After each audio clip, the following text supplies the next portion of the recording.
Parasakthi movie ரொம்ப நல்லா இருக்குது ப்ரோ, சூப்பராக இருக்குது. எல்லாருமே சொல்லியிருந்தாங்க இந்த மாதிரி கம்பேரிசன் பராசக்திக்கும் ஜனநாயகனுக்கும் பெரிய ஃபைட் இருக்கும் அப்படின்னு. ரியல் ஸ்டோரியா எடுத்திருக்காங்க, ரொம்பவே நல்லா எடுத்திருக்காங்க. சென்சார் அங்கங்கே கட் பண்ணியிருக்காங்க, நிறையா எடிட்டிங் இருக்குன்னு நினைக்கிறேன். நல்லா இருக்கு ப்ரோ, மூவி சூப்பராக இருக்குது. அரசியல்னு பெருசாக எதுவுமே இல்லை ப்ரோ, அரசியல்லாம் பெருசாக கிடையாது. அதாவது உண்மையான ஒரு விஷயம் நடந்ததான் சொல்லியிருந்திருக்காங்க. வேற எதுவும் அவங்க பெருசு இவங்க பெருசு அந்த மாதிரி யாரையும் இந்த மாதிரி எல்லாம் காமிக்கவே இல்லை இதில்.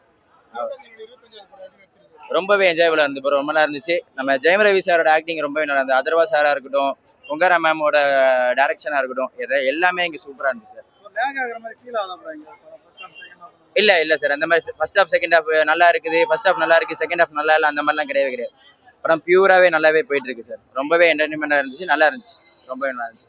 ரொம்ப போர் அடிச்ச மாதிரி இந்த மாதிரி எதுவும் கிடையாது சார். சார் ஹிந்தி எதிர்ப்பை பற்றி சொல்லலை சார். இதில் நாங்கள் ஹிந்தி எதிர்க்கிறோன்னு சொல்லலை. எங்களுக்கு வந்து ஹிந்தியை திணிக்காதீங்க அப்படின்னு சொல்கிறாங்க. எங்களோடது தமிழாக இருந்தால் நாங்கள் தமிழ் எடுத்துக்கிறோம், தெலுங்காக இருந்தால் தெலுங்கு எடுத்துக்கிறோம். எங்களுக்கு வந்து நீங்கள் ஹிந்தி தான் பேசணும்னு சொல்லாதீங்க அப்படின்னு சொல்லியிருக்காங்க. நல்லா இருக்குது சார். நம்ம தமிழுக்கு தேவையான எல்லாமே இங்கே சொல்லியிருக்கிறாங்க. இது உண்மையான ஸ்டோரின்னு சொல்கிறாங்க. ரொம்பவே நல்லா இருக்குது. ரேட்டிங் நான் 10 கொடுக்கலாம் சார். என்ஜாய்மெண்ட்டாக இருக்குது. ஆனால்